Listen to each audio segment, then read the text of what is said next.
n'abanyekongo. Okay, nta kibazo ufitanye nabyo. Niba umuntu afite guhitamo uwavukana nawe cyangwa wabana nawe impanga, ibyo ntacyo nabikorera yewe, urabyemera. Ariko uko kuba impanga cyane cyane kurimo politike mbi, politike yo kwiyanga no kwanga abandi, ibyo bakabihuriraho. Ibi ndabivuga ntabwo ari ibanga, kuko ubwabo barabyivugira abayobozi b'ibyo bihugu. Nta kintu gishya nahimbye, ntacyo ndi buvuge gishaka abantu gukurikirana ngo ariko ibyo yavuze nibyo, cyangwa niba ushaka kumenya ko ari byo, jya utega amatwi wumve ibyo bakubwira bo ubwabo. Ntabwo rero twajya gushakisha ahandi.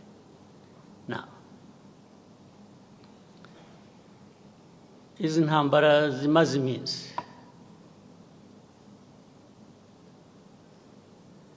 icya mbere nagira ngo rwose mbisubiremo mbivugire aha, mwumva uzi ko wumva ko nshobora no kuba mbeshya ampakanye, rwose ndishimana ntagira umupaka. Tubivuze kenshi, tubibwiye abantu benshi, barabizi ntibabihakana, ariko bakabivaho bakajya ku bindi. Iyi ntambara yo muri Kongo mureba ntabwo yatangijwe n'u Rwanda, ntabwo yaturutse mu Rwanda. Rwose mubyandike, mubisuzume, mubikurikirane, ababishidikanyaho murabimenya ukuri kwabyo. Intambara yaturutse ahandi, ntabwo yaturutse hano mu Rwanda.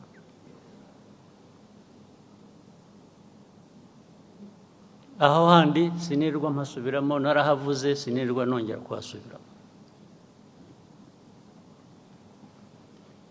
Yaturutse kuri Kongo, ariko ituruka n'ahandi.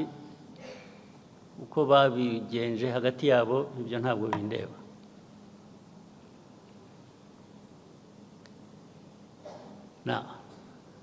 Ariko muri Kongo ikibazo u Rwanda rufitemo ni iki? Ikibazo u Rwanda rufite muri Kongo kijyanye n'interahamwe ziri hariya na politiki na ideology ishingiye kuri genocide, kandi bigahora iteka batunga u Rwanda urutoki ngo turaje bagenze nk'uko twabagenje ubushize. Ubushize murabuzi ko byabaye, ubushize murakuzi.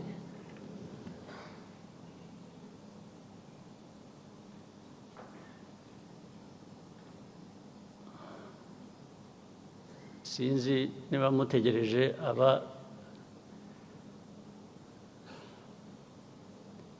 ubushize abo bwahitanye kuba aribo babyivugira.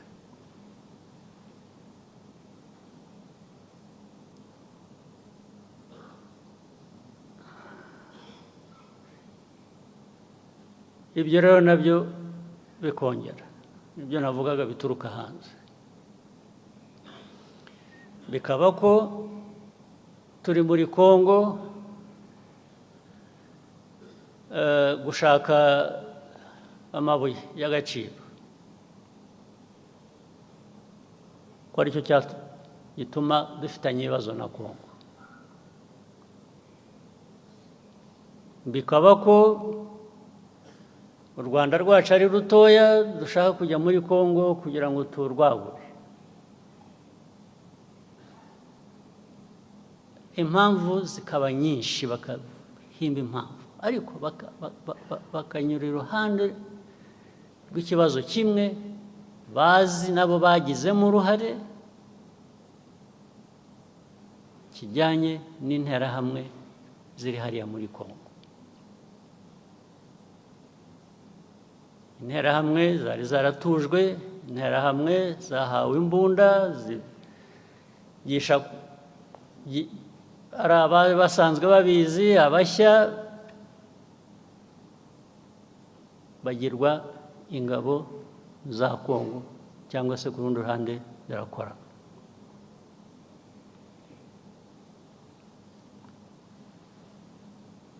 Loni UN ijya gushyira ziriya ngabo za UN muri Kongo MONUSCO, mwibwira ko bazishyiriye kugira ngo bigende gute? Kuki barinze gushyirayo ingabo za Loni muri Kongo? Aramutse neza, muraho mwese.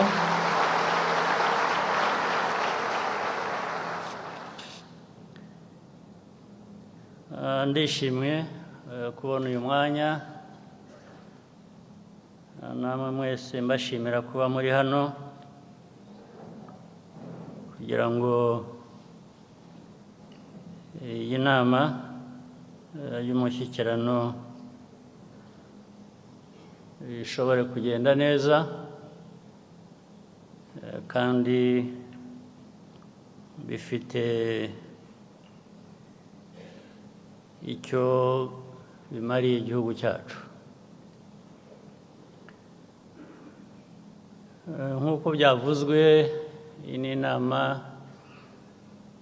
ibaye kenshi kandi buri uko ibaye ibyaganiriwemo, ibyemezo byafashwe bigenda bigira uburyo biduteza intambwe ndetse ndende ituganisha ku bindi biganiro n'ibindi bikorwa, bityo igihugu kigakomeza gutera imbere uko bikwiye.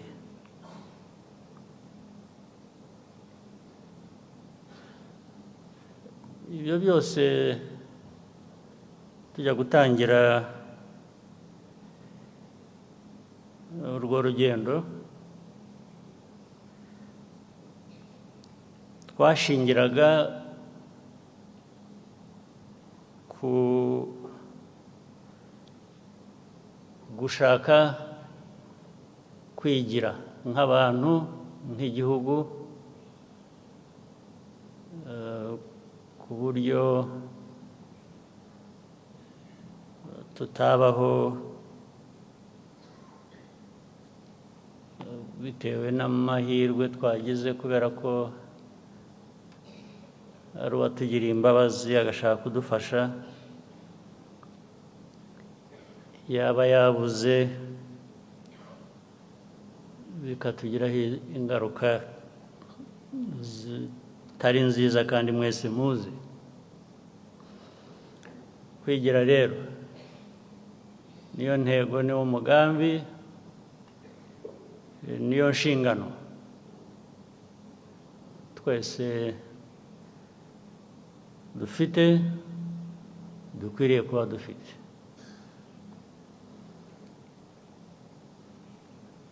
Umushyikirano rero uhuza inzego nyinshi zitandukanye, iza leta, iz'abikorera, civil society, ndetse n'abaturarwanda gusa bihitiraga kenshi turabatumira nabo bakaza bakaba batanga ibitekerezo byabo.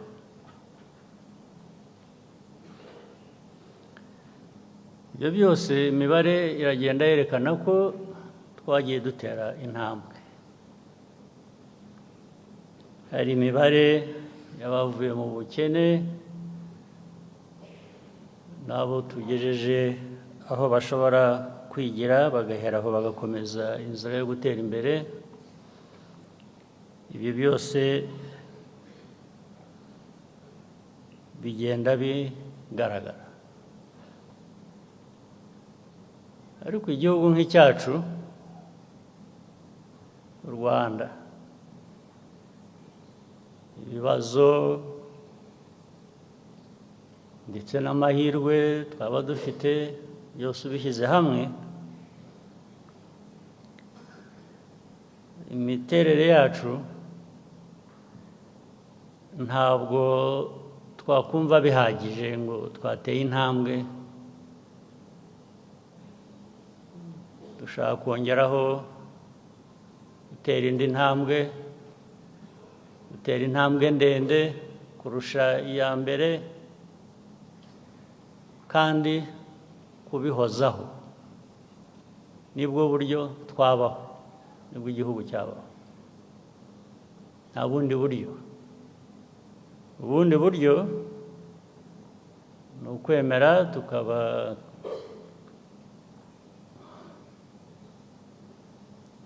abihebye gusa, tukavuga ko ubukene, umwiryane, politike mbi ntacyo bidutwaye, tukabaho dutyo nk'uko byigeze no kubaho n'ubundi,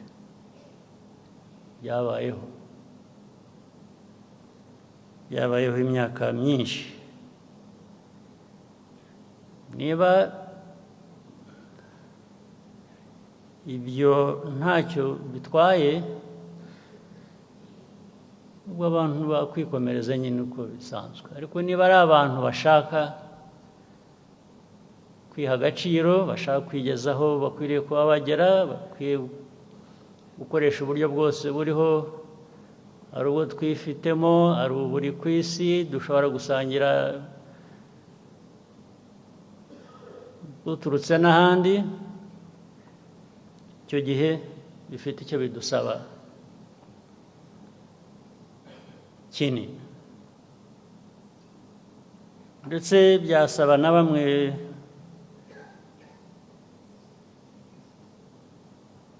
kudasinzira rwose, bikakuraza amaso ureba, ariko kurushaho unatekereza icyatuma utera intambwe mu nzira y'amajyambere, cyangwa se nk'abayobozi uko uyitera niko ubigezaho n'abandi, cyane cyane abo tuyobora. Abaturarwanda baba baduhanze amaso nk'abayobozi, ibyo dukora byose baba badutezeho byinshi, inkunga yatuma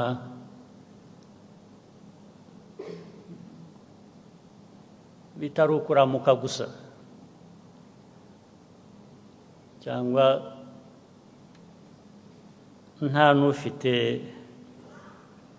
n'icyizere ko ari buramuke. Kuramuka bikaba ngombwa, kuramuka neza bikaba ngombwa, kandi bigahoraho, kubera ko niko abantu bakwiriye kuba bakora, niko bikwiye kuba bimeze, niko tunayibona na henshi handi ku isi. Ku isi tubona ibyiza twifuza bateye imbere, hari bamwe muri bo batangiriye nk'aho turi, cyangwa nyuma yaho,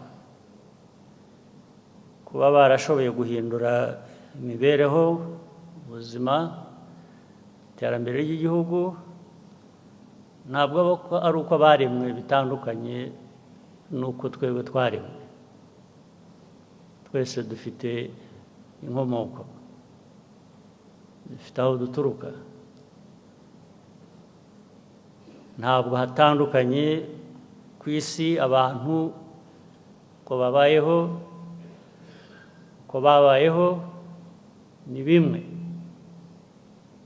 Impamvu byagera hagati rero bigahinduka, bamwe bagasa nk'aho baremye abandi, ntabwo ari byo. nta nubwo mukwiriye kuba mwabyemera, ariko kubyemera ni ugushaka kuguma aho uri hatameze neza, ukumva ntacyo bigutwaye. Iyi nama y'umushyikirano rero ni ukugira ngo mu biganiro byose turi bugezweho mu mateka y'uyu mushyikirano ndetse n'amateka y'igihugu cyacu, tugira icyo tubivanamo bitwibutsa, dushingiraho dukora ibyo dukwiriye kuba dukora, birimo gushakisha imbaraga za buri wese tukazishyira hamwe, igihugu kigatera imbere. Ubwo harimo abantu bose n'ibidutandukanyije ibyo ari byo byose, kubirenga tukabivanamo, kujya hamwe tugakoresha imbaraga zimwe ku gihugu kugira ngo gitere imbere.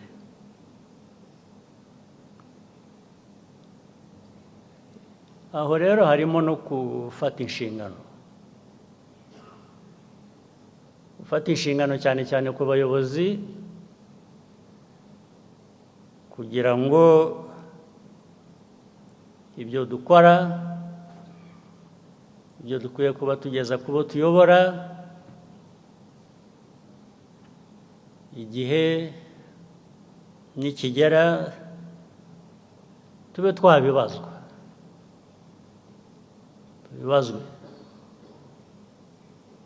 tubazwe tuti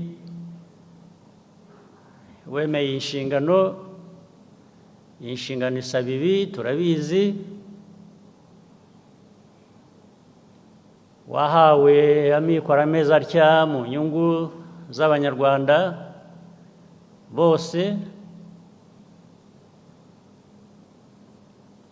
ibyo wabigenje ute? Ayo mikoro wayakoresheje ute?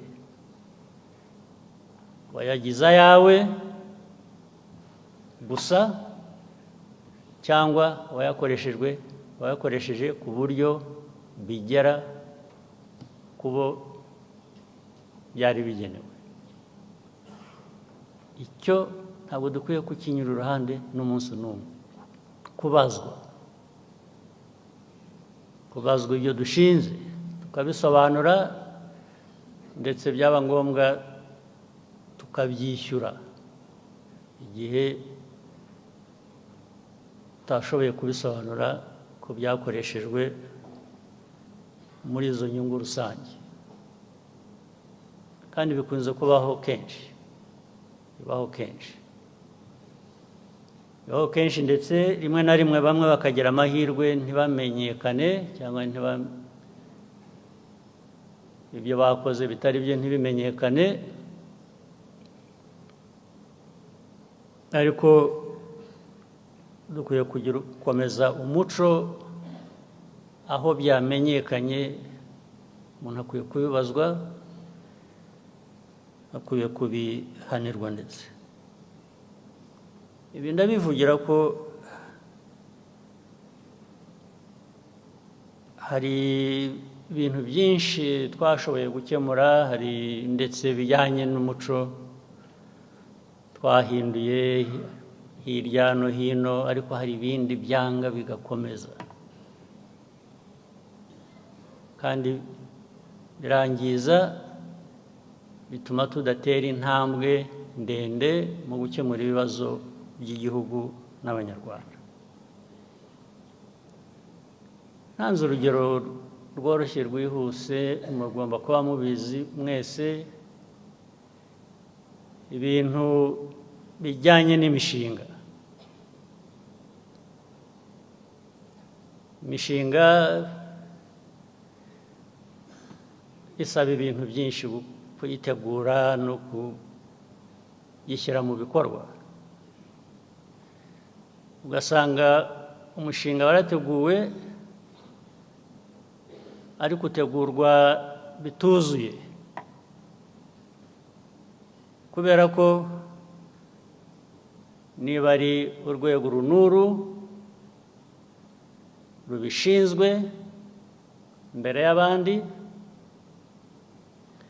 ugasanga urwego ntabwo rwakoranye n'izindi nzego bakwiriye kuba bafatanije kugira ngo bategure uwo mushinga. Icya kabiri, niba n'umushinga watangiye, ukwiriye gukurikiranwa kureba ko ugenda uko byari bikwiye kuba bigenda. Ugasanga kenshi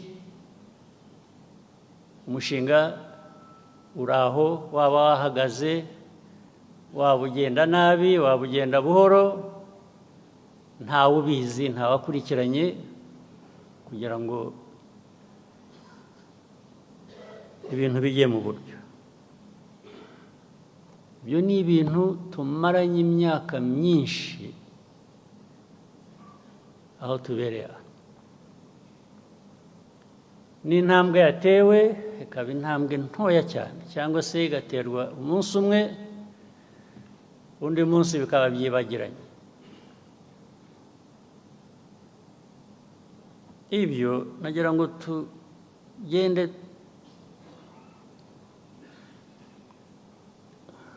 tubishakira umuti, tubigeza ku musozo wabyo. Bigomba kugira ubwo bihagarara, ntabwo byahoraho bityo iteka. Cyangwa se uburyo bwo kubikurikirana no kubaza abantu kubisobanura akaba ari wo urushaho intambwe, bikajya mu bikorwa. Tukamenya ko bitagenze neza byose biba bifite ubishinzwe akabibazwa vuba na bwangu, bidakomye no gutinda. Ibyo ndabibibutsa kandi ndabibasaba. Tugomba gushaka uburyo ibyo birangira. Hari ibindi byinshi bikorwa nabi, bikavanga, bikazanamo leta, bikazanamo abikorera, bikazanamo, ugasanga umushinga waratangiye urakorwa, uragenda nabi. Hari imishinga myinshi tuzi iriho n'ubu ngubu, yose nirwa mbirondora.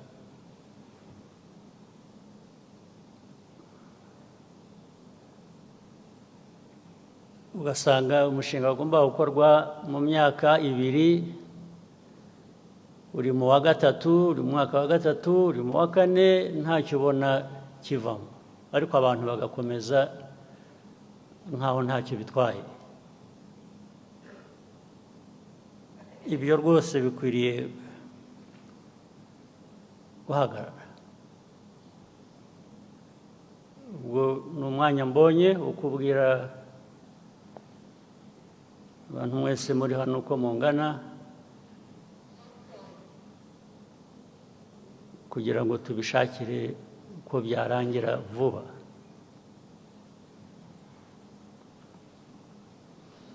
Ndetse ugasanga bakora mu mushinga, abaturage bakwiriye kuba bishyurwa, ubundi nta kibazo bafite. Abayobora imishinga ndetse harimo n'abikorera, bo barahembwa imishahara, barafite inyungu zabo, ariko ukora wa buri munsi wa wundi, umuturage, ntacyo ahabwa. Wazabaza bakakubwira ibibazo byari bihari, ariko niba byari bihari, wowe kuki wahembwe? Kuki waba warahembwe wowe umuturage wakoraga ntahembwe? Ejo bundi aha mu minsi mikuru, igihe cya Noheli n'Ubunani tuvuyemo, hari ahantu hatandukanye abaturage bari bagiye kugumuka kubera ko ababayobora abayoboye iyo mishinga baba aba private sector cyangwa government bo bari mu bwangu bashaka kwigendera ngo bajye mu kuruhuka, ariko umuturage buri munsi yatwariraga umwanya kugira igikorwa akora, we mukamusiga aho ngaho ntacyo mumwishyuye. Icyo kigomba guhagarara byanze bikunze, cyangwa se abantu bagomba kubibazwa bakabyishyura. Niba biri mu mujyi wa Kigali, meya n'abandi bayobozi kwiye kubibazwa. Ibazwa ntabwo ari ukubazwa gusangura kubaza usubiza icyo ushaka, kubibaza mvuga urakwiye kubihanirwa. Ubwo ni urugero ntanze, ariko n'ahandi hari hose, no muri za minisiteri aho mufite uruhare mu bikorwa mu baturage, mujye mubikurikirana murebe ko ibintu bigenda mu buryo uko bikwiye. Niba havutse ikibazo, icyo kibazo kirasobanurwa, abantu barasobanura, abantu bakabyumva, icyo nta ngorane ikwiriye kuba ihari. Kuri ibyo by'uruhande rutureba ku buryo bw'umwihariko nk'u Rwanda, reka mbihagaritsa. U Rwanda n'ibibazo byacu, hari ibibazo byinshi rwose dufitemo uruhare twebwe bitureba. Ntabwo twavuga ngo hari undi wabiduteye, ni twebwe twiteye ibyo bibazo, dukwiye kuba tubishakira umuti, ntitugire abo tureba ahandi ngo twibwire ko aribo bazadushakira umuti cyangwa aribo babiduteye. Ibyo ni byo nsorezaho mbabwira ku bijyanye n'igihugu cyacu. Ariko igihugu cyacu gifite amateka maremare kandi atari meza. Uhereye mu myaka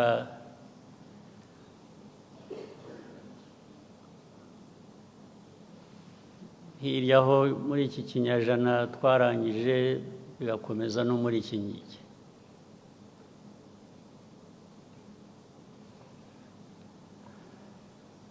Ibyo bibazo muri ayo mateka ni ibituruka hanze. Igihe rero dushaka gukemura ibibazo byacu binavugaga bitureba nk'igihugu, dukwiye no kuba twibuka iteka ko hari ibikomoka muri twe, hari n'ibikomoka hanze.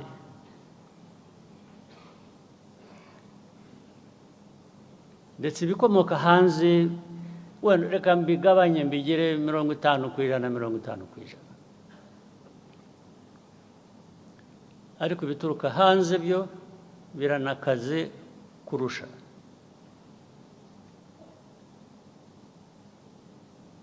Niho rero navugiraga bya bundi bwa mbere, kuvuga ngo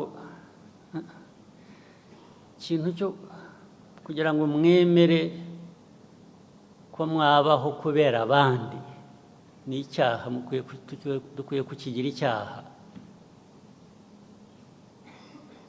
Ntabwo twaremwe n'abantu abo ari bo bose, ntabo.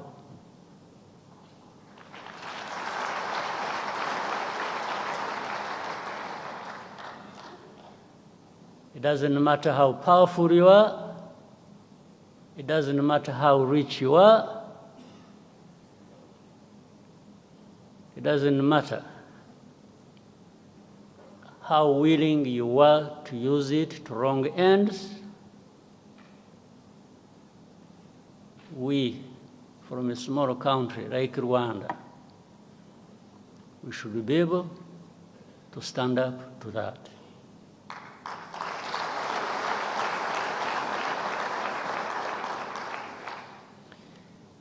Kuri jye ibingibi tuvuga by'amajyambere byaje mu mushyikirano twavuze proje zitagenda neza biki okay nibitureba tugomba gukosora ariko ntabwo wabikosora neza utafite kumva ahuva nahujya n'icyo uricyo n'ikikugize icyo uricyo.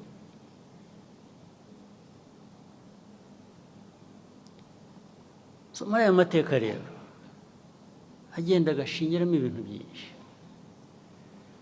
ku Rwanda byo ngira ngo ni umwihariko ku isi yose ngira ngo nitwe dufite ibiteye gutyo bikaze twifitiye nk'ibibazo byacu ariko dufite nk'ibibazo duterwa n'abandi.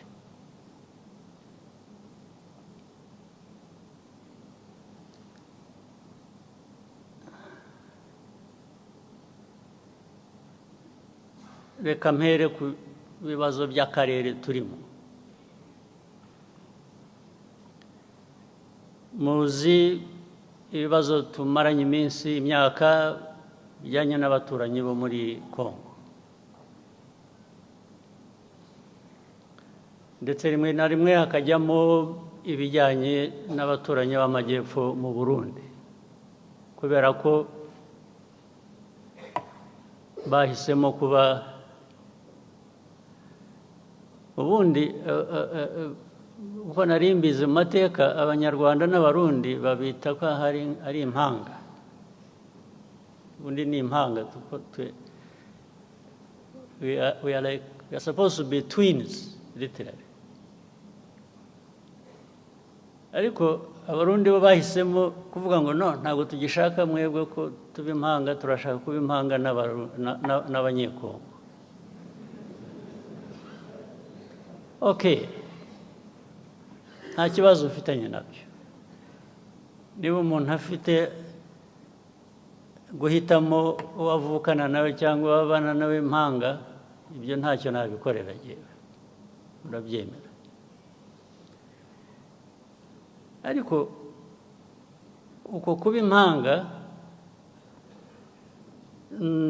cyane cyane kurimo politike mbi. Politike yo kwiyanga no kwanga abandi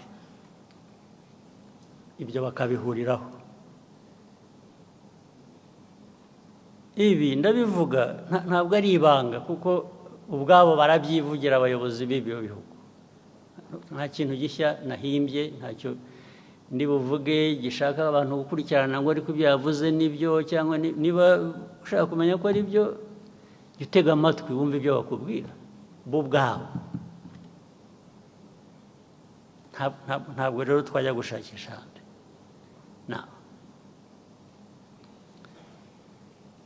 Izi ntambara zimaze iminsi icyambere nagira ngo rwose mbisubiremo mbivugira aha mwumva uzi ko wumva ko nshobora no kuba mbeshya ampakanye rwose ndishimana ntagira umva. Tubivuze kenshi tubibwiye abantu benshi barabizi ntibabihakana ariko bakabivaho bakajya ku bindi. Iyi ntambara yo muri Kongo mureba ntabwo yatangijwe n'u Rwanda, ntabwo yaturutse mu Rwanda. Bose mubyandike mubisuzume mubikurikirane ababishidikanyaho murabimenya ukuri kwabyo. Intambara yaturutse ahandi ntabwo yaturutse hano mu Rwanda.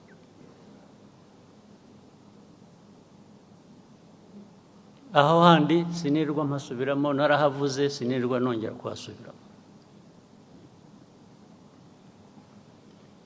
Yaturutse kuri Kongo ariko ituruka n'ahandi uko babigenje hagati yabo ibyo ntabwo bindeba.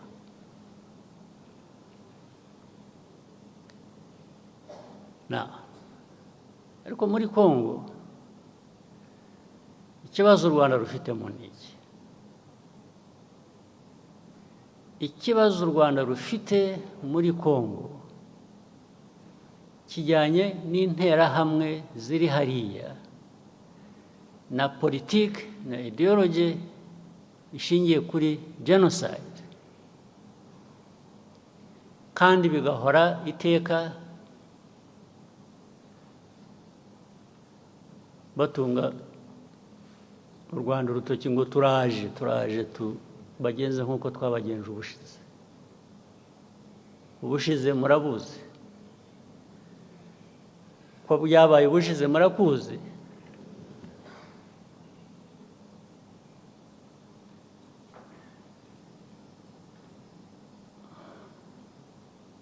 Sinzi niba mutegereje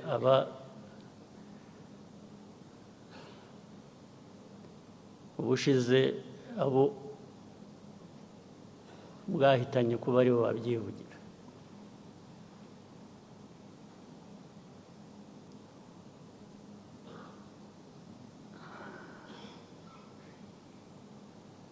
Ibyo rero nabyo bikongera ibyo navugaga bituruka hanze, bikaba ko turi muri Congo gushaka amabuye y'agaciro, ko aricyo gituma dufitanye ibibazo na Congo. Bikaba ko u Rwanda rwacu ari rutoya, dushaka kujya muri Congo kugira ngo turwagure. Impamvu zikaba nyinshi, bakahimba impamvu, ariko bakanyura iruhande rw'ikibazo kimwe bazi nabo bagizemo uruhare, kijyanye n'interahamwe ziri hariya muri Congo. Interahamwe zari zaratujwe, interahamwe zahawe imbunda zigisha, ari abari basanzwe babizi, abashya bagirwa ingabo za Congo, cyangwa se ku rundi ruhande zirakora.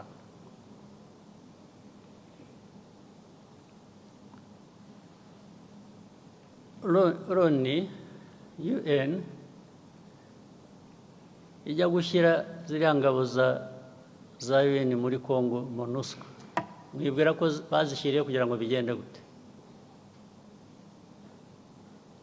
Kuki barinze gushyirayo ingabo za Loni muri Congo? Ariko kugeza n'ubu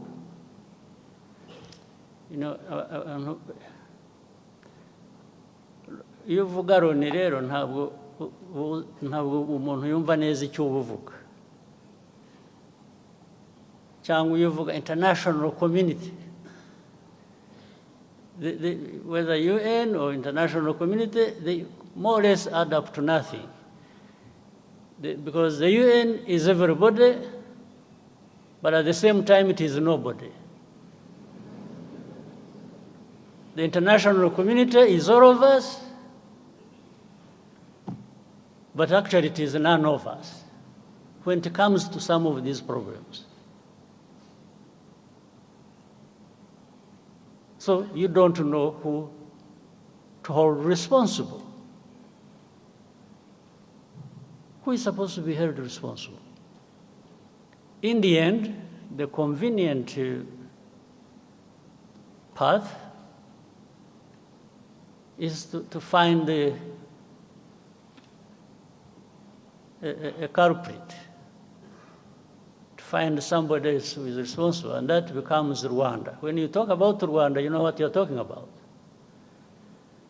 It is this small country of ours, you, me, and others. But when you say international community, you really, who are you talking about? Now,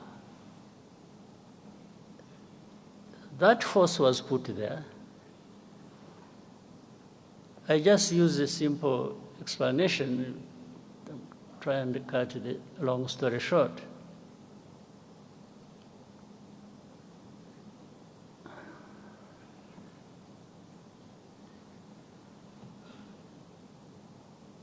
Many times,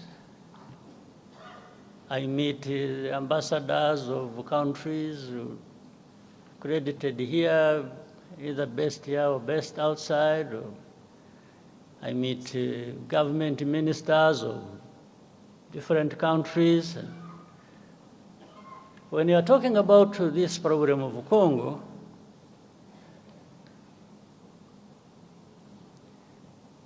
one of the many questions they ask is always, how many Interahamwe are there in Congo? How many FDLR? In other words, what they are trying to say is, you have turned it into such a big problem when actually they say some of them are old. They are 90 years old. Say, but if you are saying they are 90 years old, it means they are there.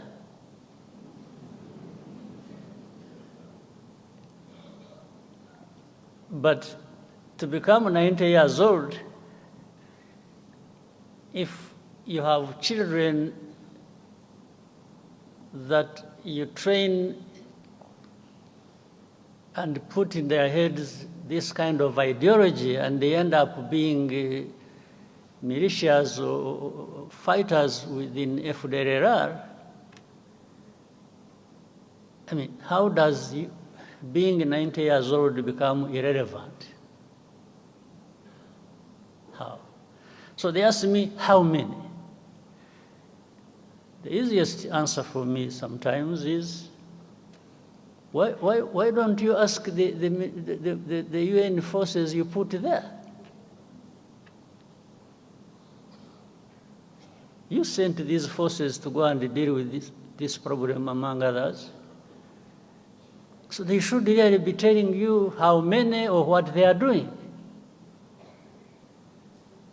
Second, I answer them on issue of hate speech. How do you count the numbers? If the president of the country, that is Congo, or his assistants or heads of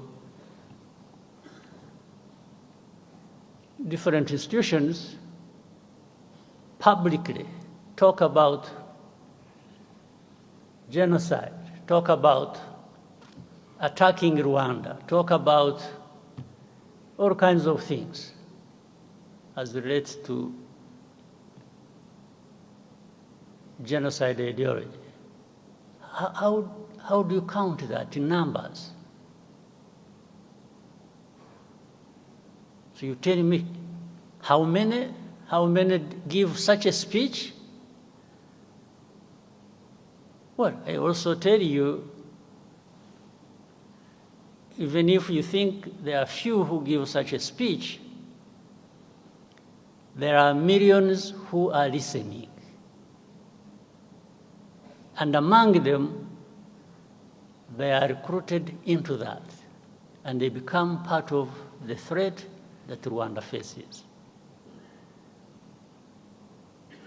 Others come and say, yeah, but Rwanda, I think you are strong enough. I have not understood the meaning. I say, strong enough to do what?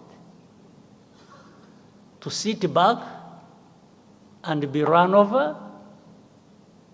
I said, is that what you do in your own countries?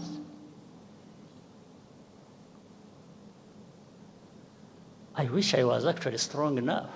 I'm not.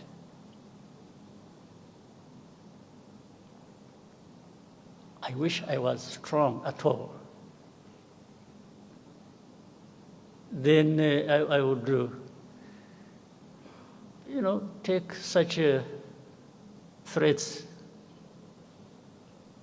as simple as something I can deal with, as when as and when I need to do that. But I'm not, because I'm not in the end, because I even depend on you. One day you decide to these people in international community, they have, I think they took things literally. They are helpful. I would say they are helpful. They have been supportive. But they even are supportive in creating problems for us. They are helpful in one sense of solving the problems, and helpful in another sense of creating problems for us. The amount of threats we come under on a daily basis. We will do this if you don't do this. We will do that if you don't do that. Sometimes you feel choked by this kind of, but instead of being choked by all of that, I will be choked by just being defiant and telling you to go to hell.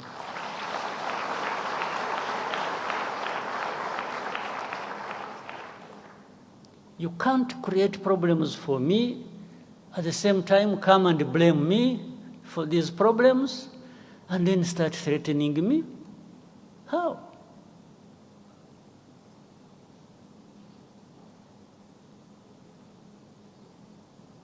How?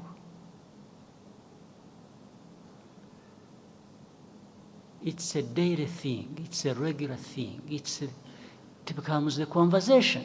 Instead of addressing the problem the way it should be, these Congolese are very lucky. This Tshisekedi man who stands there and abuses people and threatens and does that, and then in the end, this same international community comes to me and says, yeah, you see, you need to do this, I say, what?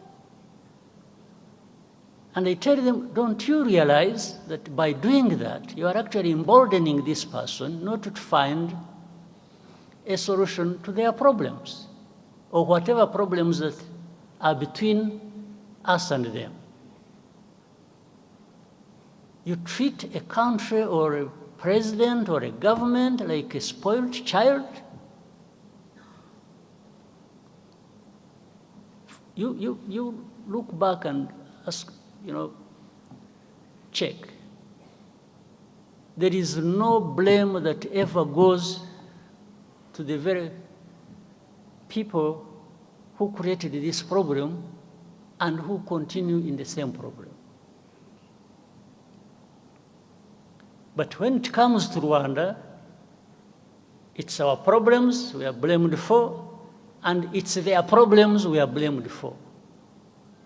So we are blamed for two kinds of problems. Our own, we may have our own problems that for sure we will own up and deal with that. But how do we deal with the blame for other people's problem?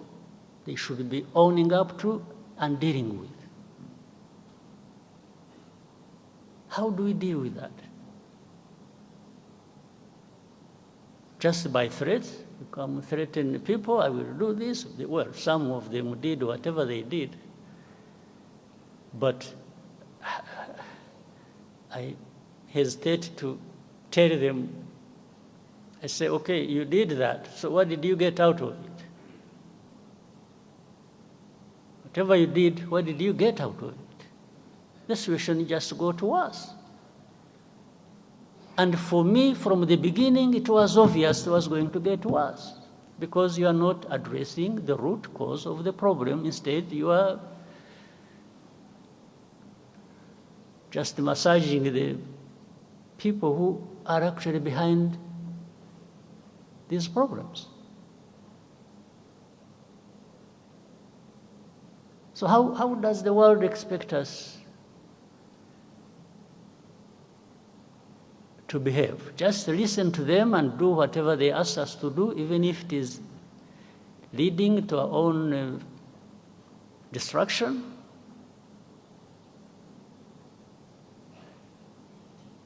Let me tell you, it's really not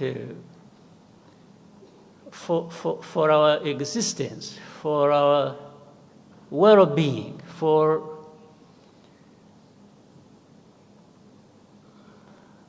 if somebody intends to create these problems for us,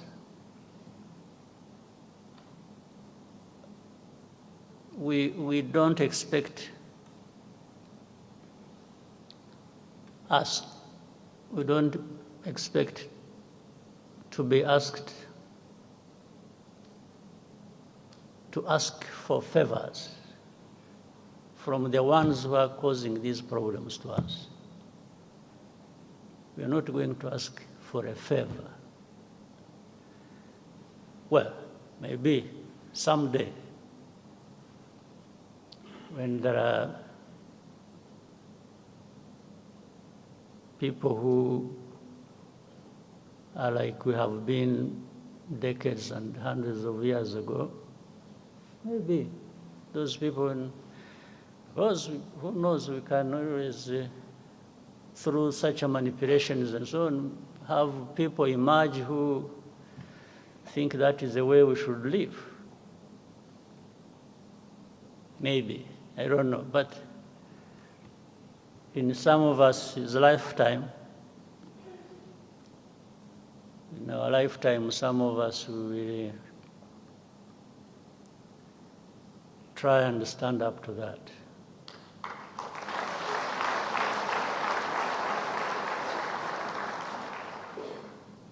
So this problem, by the way, if we were really in Congo for minerals, we would be 100 times richer than we are now.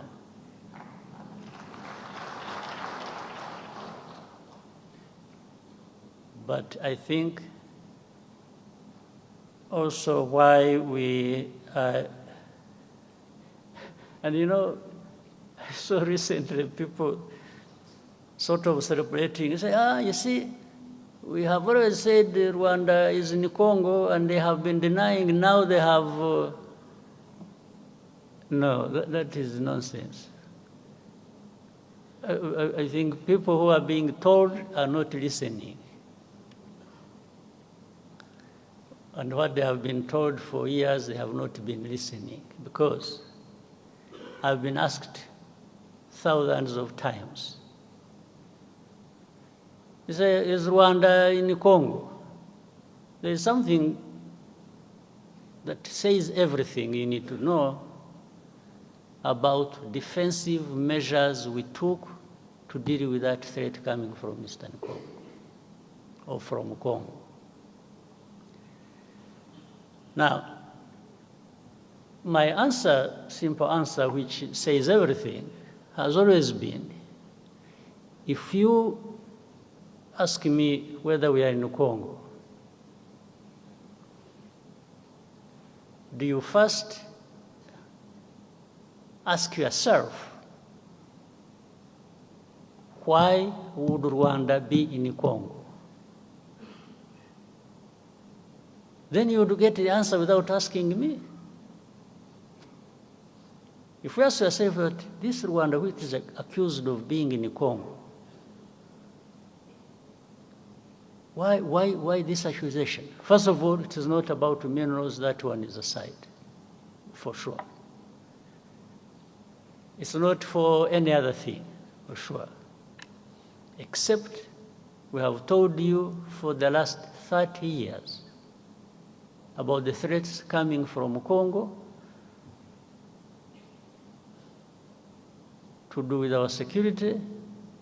And those threats have materialized several times. You just don't want to see it, you don't want to hear it.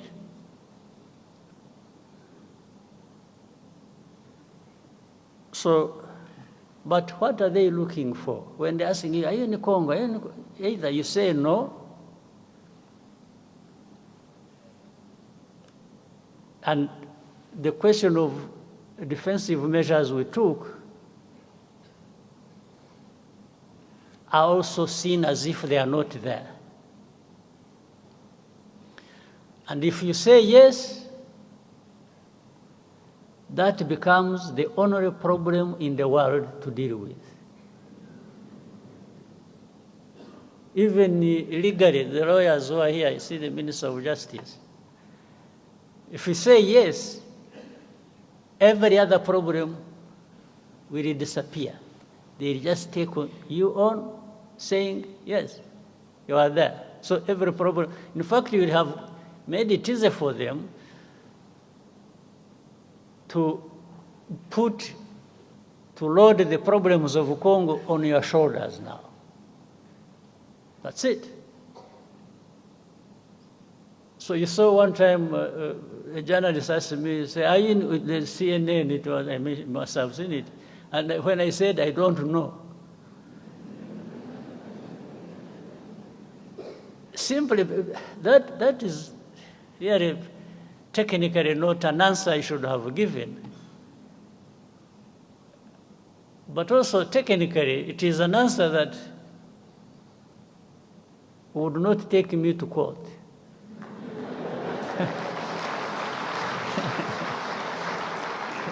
So, how do you prosecute an ignorant man who doesn't know what you're even talking about? It becomes difficult. So, but this whole back and forth thing has trivialized the real issue.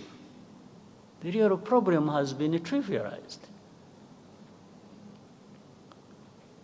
But there are big issues to deal with. Congo must own up. They have responsibilities, and must not transfer their responsibilities to Rwanda. We're not responsible for Congo. The history and whatever it is, that one, people can make their own judgment. But we cannot carry our own problems and carry Congo's problems. No.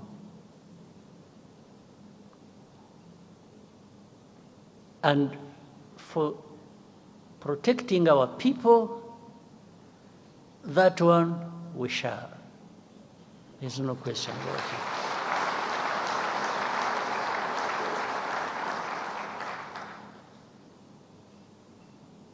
But there is more unfairness to this world.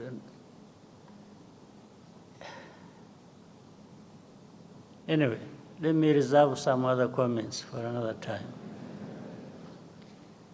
And give space for other things. But I thought I needed to give you a bit of what is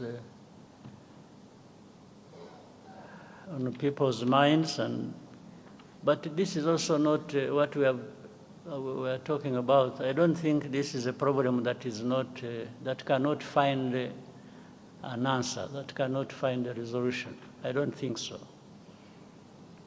There is a way to resolve this matter, but people just don't want to resolve it. Maybe it also becomes an industry for some people to keep having a war going on, and there are lots of benefits to some people. But otherwise, if you address the root causes, and they are known, and simply put responsibility where it belongs, and accountability, I think this problem can be resolved, the Congo problem. And must be looked at holistically. How it is the whole of Congo, it's the region, it's Rwanda, Congo, it is. All right, so thank you very much, and I hope we have started the year everyone on a good note. After a long break and so on, now we are back to business. So we should do just that. Thank you very much.